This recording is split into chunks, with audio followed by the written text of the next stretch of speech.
The X-Zone radio and TV show is largely an opinion talk show. All opinions, comments, or statements of fact expressed by Rob McConnell's guests are strictly their own and are not to be construed as those of the X-Zone radio and TV show or in any manner endorsed by Rob McConnell, Relmar McConnell Media Company, Talkstar Radio Network, its affiliated stations, or employees.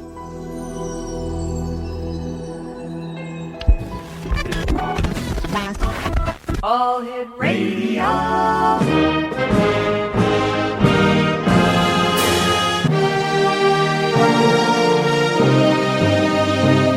Welcome to the X-Zone, a place where fact is fiction and fiction is reality. Now, here's your host, Rob McConnell.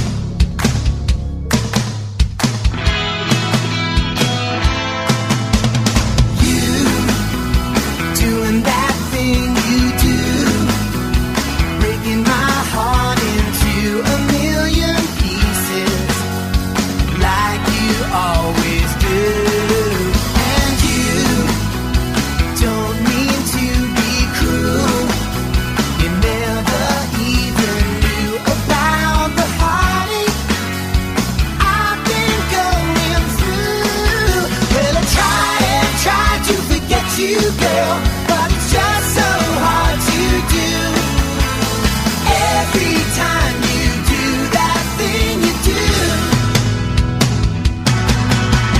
I know all the... And welcome to the X-Zone, everyone. My name is Rob McConnell, and for the next 4 hours, I'm your host and your guide as together we cross the time-space continuum to this place that I call the X-Zone. It's a place where people dare to believe and dare to be heard. It's a place where fact is fiction and fiction is reality.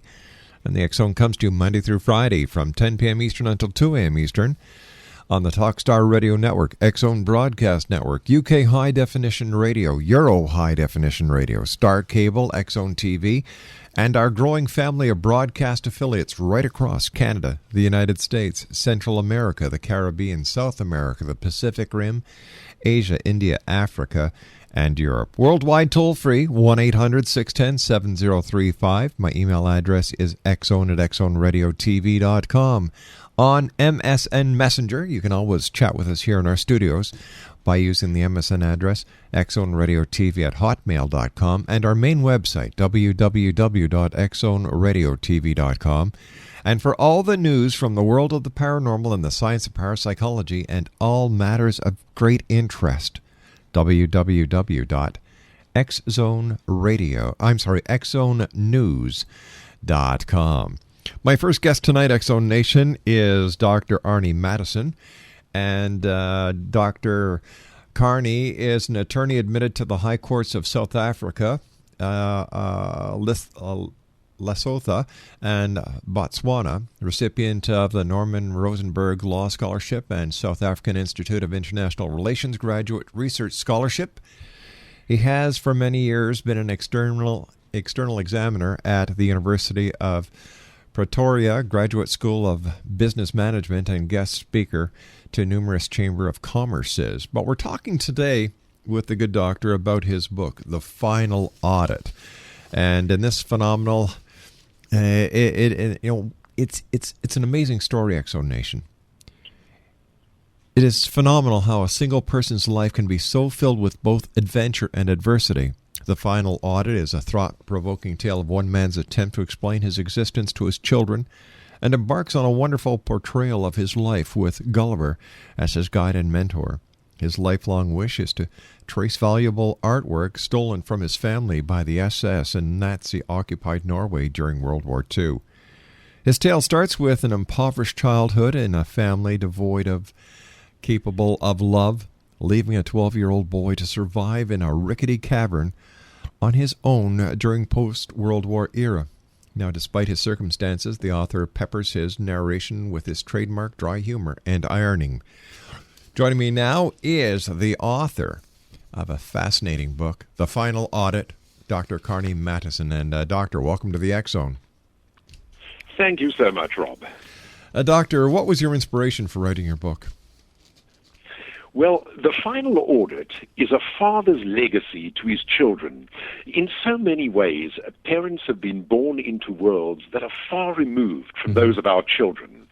And there is much to be learned from our experiences, which differ so much to the lives of privilege that we all seek to give to our children. So in my case, as a young boy, and later as a student, initially living on my own in a caravan, and later from the age of 16 in a small pantry, I did menial work at night and on weekends. I was exposed to the underbelly of life in the streets, in the environment of post-war Johannesburg. Now, I had no illusions about my station in life and what I needed to do to improve my situation. I learnt that while the roots of education are bitter, the fruit is sweet.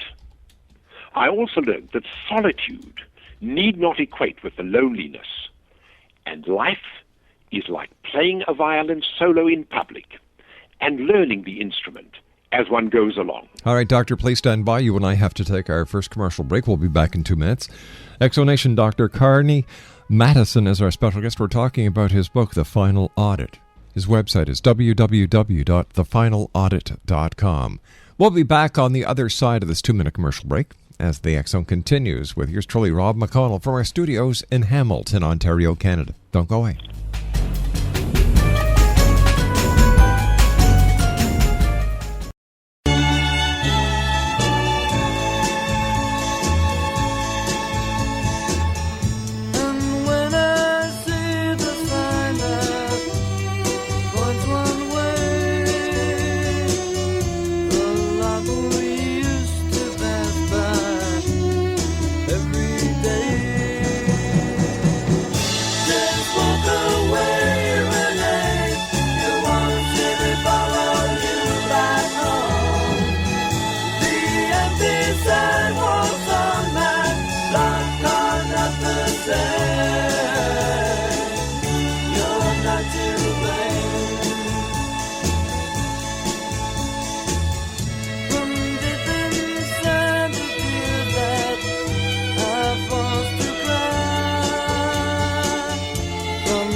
And welcome back, everyone. Dr. Carnie Matisonn is our special guest. He's the author of The Final Audit, www.thefinalaudit.com.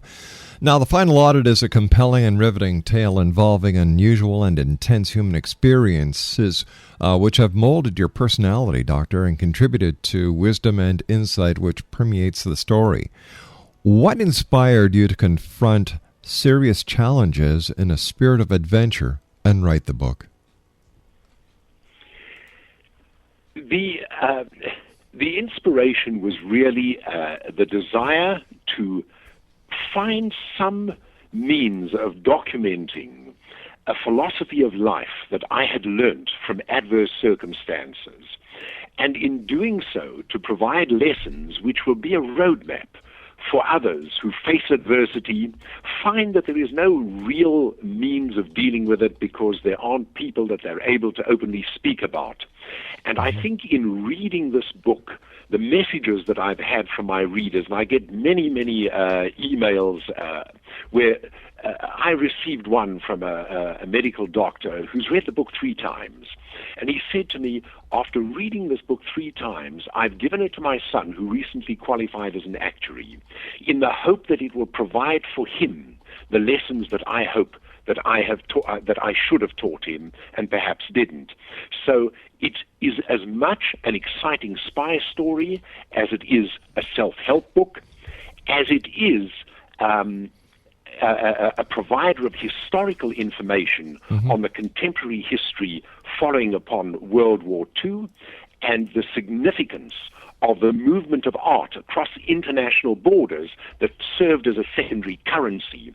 And of course, because of the nature of the book, it also shows the levels of corruption that otherwise highly esteemed institutions stoop to gain financial advantage in the years afterwards.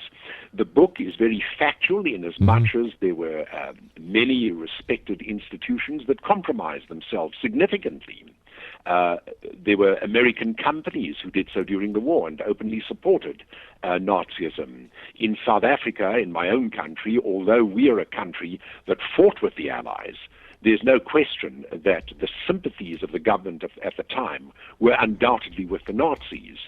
And it also delves into how difficult it is to balance one's intellectual integrity with one's emotional integrity under circumstances of stress. And it forces the reader to question the principles by which he lives his life and how much he's prepared to go through to adhere to those principles and values. You're a very interesting and unusual man, to say the least, and undoubtedly creative, adventurous, and pragmatic. Now, why would a violinist who practiced as an attorney choose to become a commercial pilot, financial strategist, entrepreneur, Nazi hunter, and motivational speaker? My gosh, where do you find the time? Again, it is a case of, I think, very much like Polonius said to Laertes in Hamlet, above all else, to thine own self be true. In my case, I believe that I'm something of a mix of poet and peasant.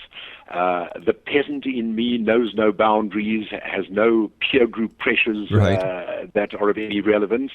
The poet in me wants to aspire to dreams. And I've just regulated my life in such a way that I find an enrichment in my life by spending my time with this multifaceted spectrum of pursuits rather than leading a unidirectional life.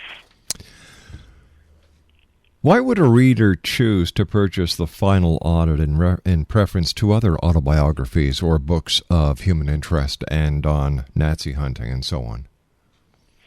The Final Audit offers lessons in life that fall outside of conventional textbook teachings. Now, the reader will find a wisdom born out of conflicting and diverse human experiences. It is a fast-moving, action-packed, real-life adventure involving the pursuit of Nazi stolen war booty in collaboration with a Mossad agent and an encounter with a beautiful KGB double agent. Rob, time is precious to all of us. The time spent reading this book will enrich the soul and advance the reader's knowledge of post-World War II contemporary history. My philosophy and beliefs on how to turn adverse circumstances in one's life into opportunities for self-development will empower the reader to transform negative experiences into positive actions. So many of my readers have written to advise me how they constantly draw strength and inspiration from the events described in the Final Audit. So what will be your ultimate reward in publishing the Final Audit? I would like it to be made into a movie. I've currently written the first draft of a movie script that has been extremely well received. And if the remarks that I've had from producers and directors is anything to go by, they believe that it will have enormous appeal by bringing home the lessons through a story that is an exciting and riveting story. It will bring home basic lessons in life and offer the essential component, which is entertainment. But over and above the entertainment, it must leave a feeling of enrichment and having spent one's time well in the 2 hours that it'll take to watch it. Exonation, our special guest of this hour is Carnie Matisonn. He is the author of The Final Audit. His website is www.thefinalaudit.com. What was the hardest part for you, I should say, as the author of The Final Audit, in writing it? Did you find yourself getting emotionally involved in the project? Very much so, Rob. There were times that I had to be able to deal with it. I had to mentally abstract myself from the involvement within, very much like Gulliver looking down on the Lilliputians, and imagine that I was sitting high upon a star, looking at all the role players with me as one of the one of those players, it was very difficult for me to deal with when I confronted the Nazi who had murdered my uncle, or at least was complicit in the murder of my uncle, and spoke to him about and identified him and got him to admit that he had the art. Mm-hmm. It was a very strange situation, because here I was face to face with a murderer, and yet there was something in this man where he had a talent. He himself was an artist, and I had seen one of the works that he had done, and a strange relationship developed where, on the one hand, I had very negative feelings towards him.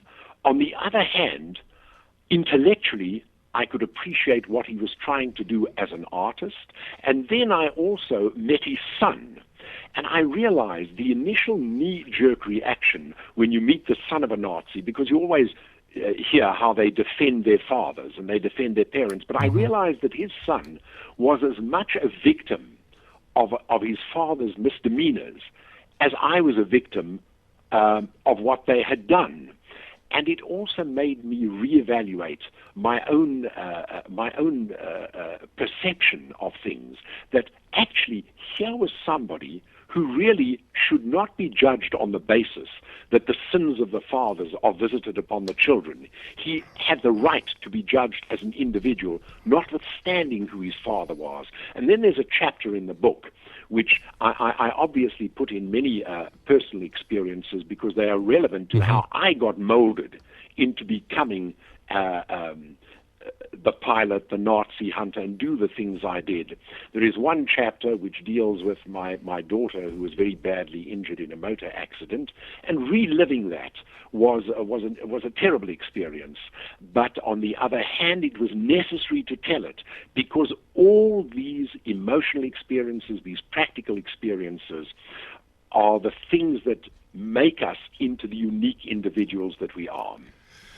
Tell me, Doctor, do you think that the world is doing enough in hunting down the remaining Nazis? And if not, what can be done? No, the world is not doing so, because, you see, most of the Nazi hunting is done either emanating from the Simon Wiesenthal Institute. The information is then typically passed on to Israeli intelligence, to Mossad. Now the question is, what are the priorities of Mossad? There was a time when the priorities were retribution, and retribution for the purpose of perpetuating the memory of the evils that had taken place, in the hope that people would never forget and it would never happen again. But the priorities have now changed. The priority is now safeguarding the very existence of the State of Israel. So although there are many thousands of Nazis in America, in South America, particularly in South America, but certainly there are tens of thousands in North America as well, and many of whom were helped to get here by the CIA, that is common knowledge. There is the recently revealed information of the CIA's involvement in what was known as Operation Paperclip, where, in spite of Harry Truman's decree that no Nazis should be allowed into America, the CIA sanitized their portfolios, sanitized their biographies, so that when they were brought into America because of their knowledge of rocket science, electronics, and various other things, they would be acceptable. So a blind eye is being passed to all these things where it is perceived that they're able to make some kind of contribution in the countries in which they are. And also getting back to the Mossad priority. All right, I'm going to have to stop you here, Doctor, because we have to take our news break at the bottom of the hour. When we come back, we'll start off with the Mossad priorities. Exonation, our special guest this hour is Dr. Carnie Matisonn. His website, www.thefinalaudit.com. That's the name of his book, thefinalaudit.com. The good doctor and I return on the other side of this news break. Don't go away.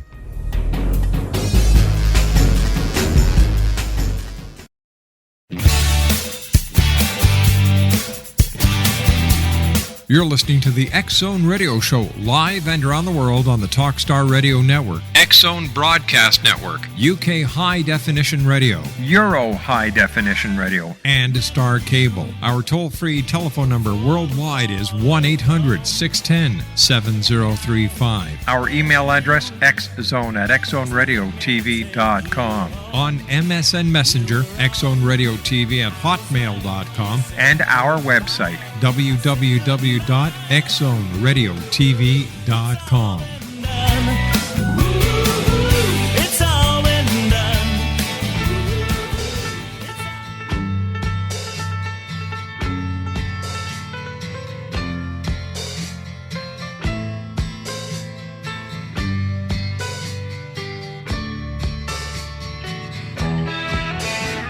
Look at you all, see the love that's sleeping. While my guitar gently weeps. Look at the floor, and I see it needs sweeping. X-Zone Nation, we're talking about the Final Audit this hour with author Dr. Carnie Matisonn. The website is www.thefinalaudit.com.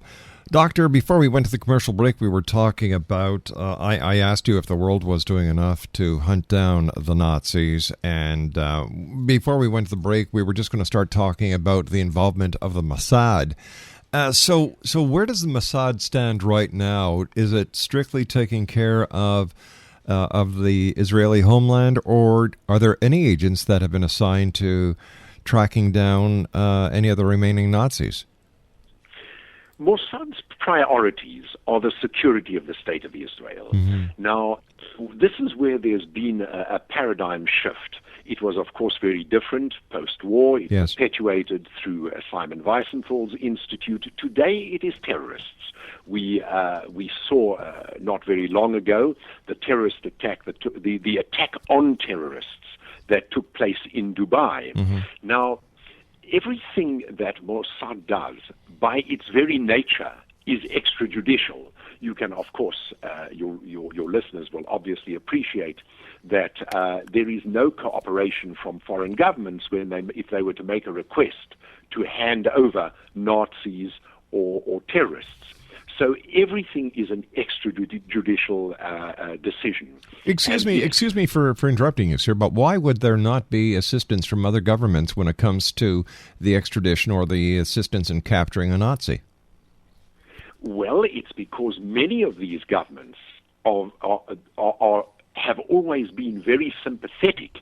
And not only that, shortly after the war, mm-hmm. when the Catholic Church facilitated the passage of Nazis out of Germany via Europe and to a very large extent into South America, they were welcomed into particularly the Catholic countries with open arms, and they were very much protected there.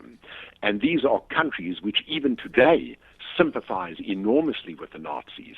So there is just no basis on which they would cooperate. I find that totally stunning. For example, the atrocities that were committed by the Nazis, including what happened at Auschwitz and other death camps, and governments refuse to do anything. I find that horrendous. I find that they are just as responsible for keeping these perpetrators alive. And when it comes to the CIA allowing these people into America and wiping off their records, that makes the CIA an accessory to war crimes.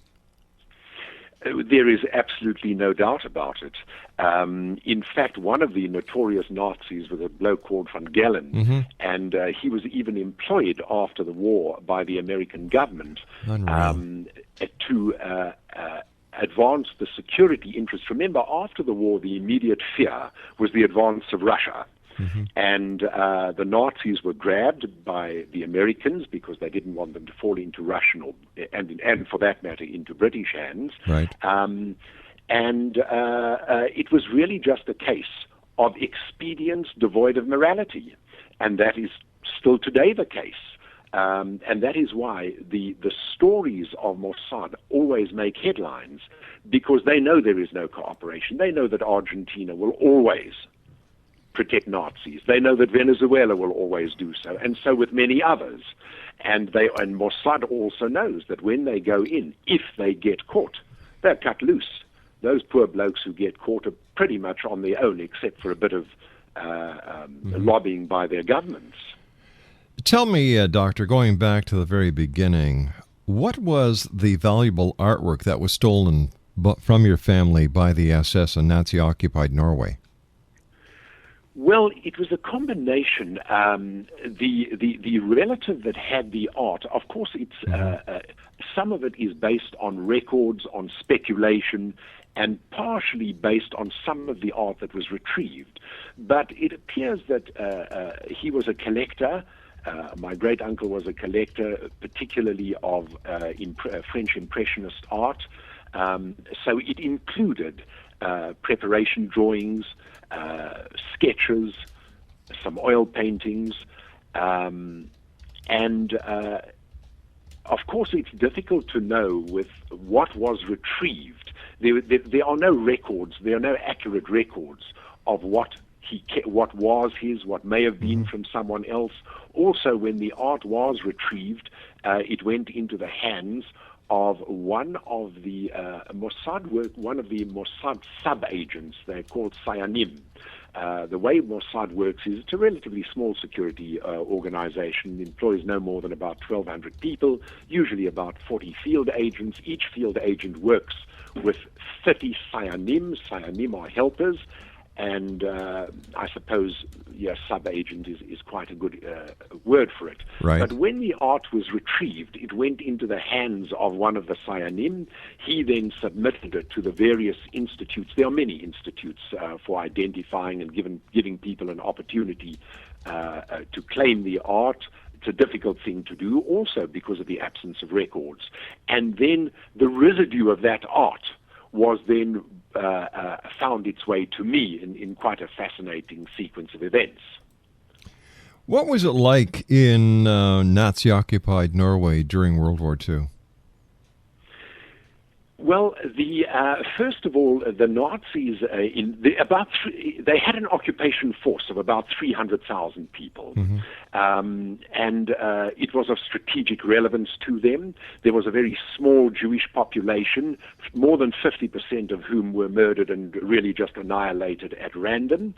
Norway was a happy, prosperous, a happy community. It was prospering even at that time, although they hadn't discovered oil there yet, and the entire atmosphere of the country changed completely into one of an independent, proud people becoming a subjugated people, living in fear and realizing that the entire country had been turned into a fortress by foreigners for objectives that they did not identify with at all.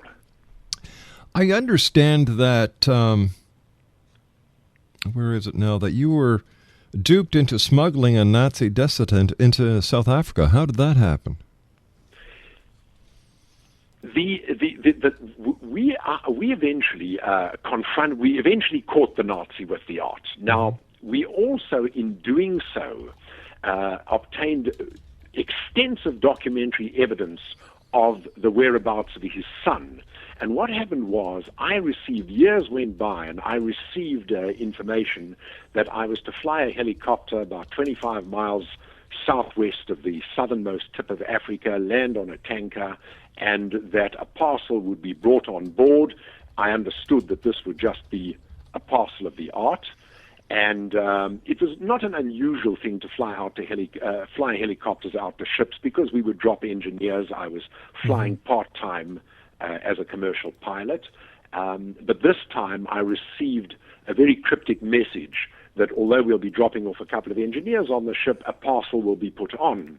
And you can imagine a big Sikorsky 61, 2-engine screaming, 26-seater, arriving on a tanker. You don't shut the thing down with all the noise and people getting on and art getting off. And then we had no knowledge of the fact that somebody would be getting onto the aircraft. And I radioed the captain. He said, no, it's okay. Meanwhile, to bring a foreigner into a country, the pilot needs to fill in a general declaration of goods and personnel on board. Right. But the captain said, this is fine. We radioed the Air Force Base, told them we've got somebody on board, not knowing who it was. And while we were flying in, we had some difficulty getting his passport. But then, of course, when I looked at the passport had the same name as the Nazi, and indeed it was his son. Oh, my gosh. Well, no sooner had we landed, he dropped the parcel, fled from the helicopter, and in that way, inadvertently, we had played a part in smuggling him into South Africa. And clearly he wanted to escape all association with the past and wanted to start a new life, and without realizing it, we were complicit in helping him to do so. Throughout your adventure, if I can use that word in the loosest sense of the way, did you ever have a run-in with the KGB? Yes, that was very interesting because the KGB had an interest in this particular Nazi, but for a completely different reason. My interest was, it was a personal interest. He was involved in the murder of a relative. He had taken the art. But what this Nazi had, he knew that it was very likely the day would come that he may be confronted. And he had prepared a defense. The defense was original documentation relating to Operation Paperclip. And what he had said was, you dare not touch me, because I will shift the balance of power in the Cold War by giving this documentation to the KGB. Whereas if you let me go, it'll remain in the hands of the Americans. Now, at the time, it was unknown to me that the KGB had been tracking him for years. And at one point in time, I found myself in a restaurant, and it seemed strange to me that we met a number of times in a particular restaurant in Lisbon. And there were two blonde male and female, who later turned out to be KGB agents. And they kept cropping up at the times in the distance in meetings that we had. Now, I suspect that Mossad knew that they were working to some extent with KGB, because it's not unknown that they do work with double agents. But the KGB were after this Nazi to get the information relating to the American complicity in sanitizing biographies and falsifying information to get these scientists into America. So the KGB obviously felt it had enormous propaganda value if they could successfully get this information. So there was one particular time where I actually had a confrontation with the female KGB agent, and she made it her business to meet me at my hotel one night quite unexpectedly, and she made it very clear to me, she said, you think that you're just running after some missing artwork. She said, you don't know what you're involved in. My advice to you is forget everything that has been going on in Lisbon, in St. Paul de Vence, the various parts of Paris that we had, of France that we'd been in, and her strong advice was, you're in over your head. This pursuit of art that you're involved in has far deeper and much more dangerous implications. My advice to you is go home and forget about it. Unreal. Which is probably good advice. Yeah. Speaking about that, at any time, were you ever in personal danger?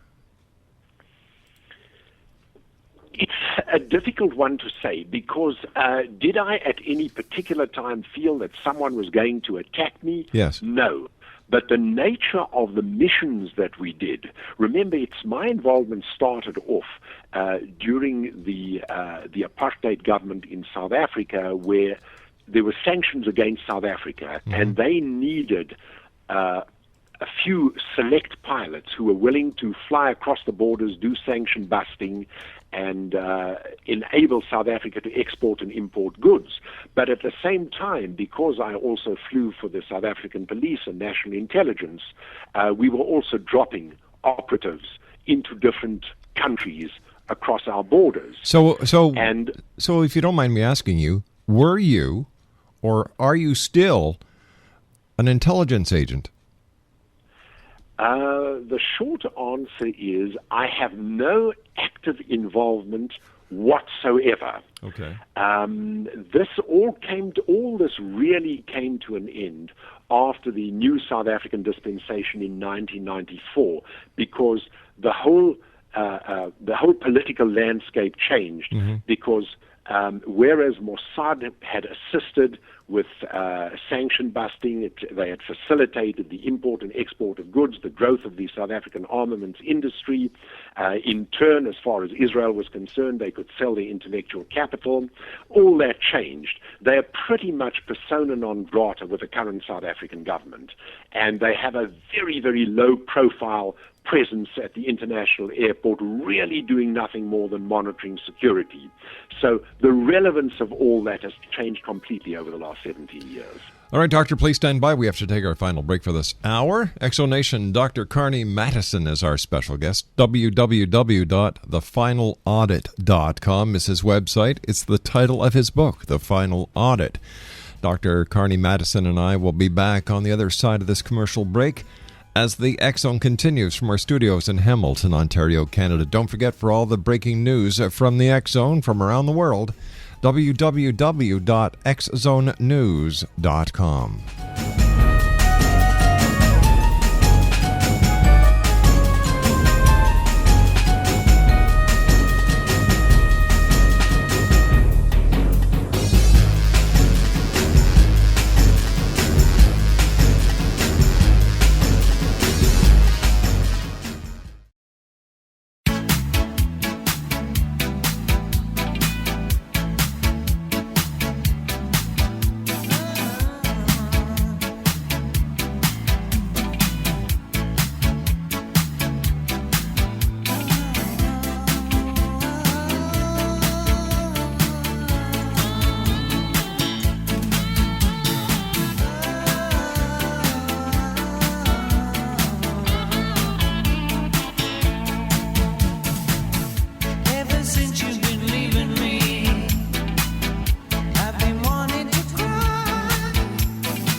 Exonation, our special guest this hour is Dr. Carnie Matisonn. He's the author of The Final Audit, www.thefinalaudit.com.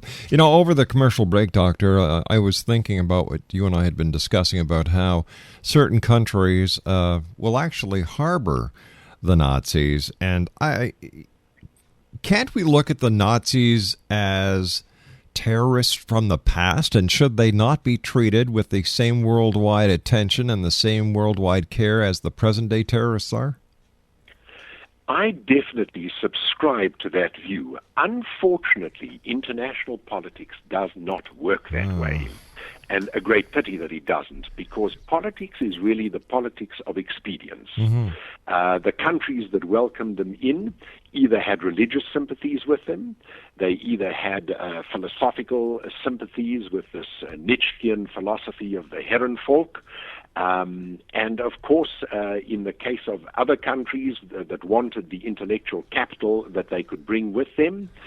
So I think you're really dealing here, Rob, with the innate failings of the human race. Man is terribly fragile. I agree with you, sir, because when we're talking about the countries that allowed them in on for the cause of religious sympathies, it seems that they forgot one of the 10 Commandments, thou shalt not kill. Well, you know, in my book, I even name the Catholic bishops that actually actively assisted in setting up the rat lines to make quite sure that safe passage was given to them and that they were received by other bishops on the other side and given safe havens. Unreal. Doctor, the time is running very fast. What would you like to leave the members of the X Zone Nation worldwide with tonight, sir? I think that I would like to perhaps give them a thought as to why I think the book would appeal to them. I think the Final Audit will offer lessons in life that will enrich their lives. I think it will be a cause for them to consider and reevaluate how they live their life, perhaps consider the type of philosophy that they might want to pass on to those who are near and dear to them. I think the book will appeal to those looking for escapism in the form of a riveting story, as well as the more serious reader who will appreciate the historical and artistic relevance, as well as the innate philosophy that develops as the book progresses. And conceptually, the book in some ways might even be compared to Gulliver's Travels, which is read by children as an entertaining novel and by adults who understand the satire and the deeper messages and innuendos with regard to Jonathan Swift's commentary on human behavior.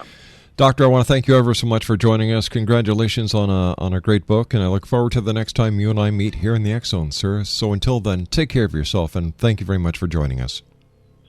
My pleasure. Good night. Good night, sir. X Zone Nation, Dr. Carnie Matisonn has been my guest. He is the author of The Final Audit. It's available at www.thefinalaudit.com. I'll be back on the other side of this commercial break at 6.5 minutes past the hour as we continue from our studios in Hamilton, Ontario, Canada. Don't forget the X Zone News website, www.xzonenews.com. And if you'd like to read the X Chronicles newspaper with the compliments of our fine advertisers, www.xchronicles-newspaper.com. I'll be back after the news. Don't go away.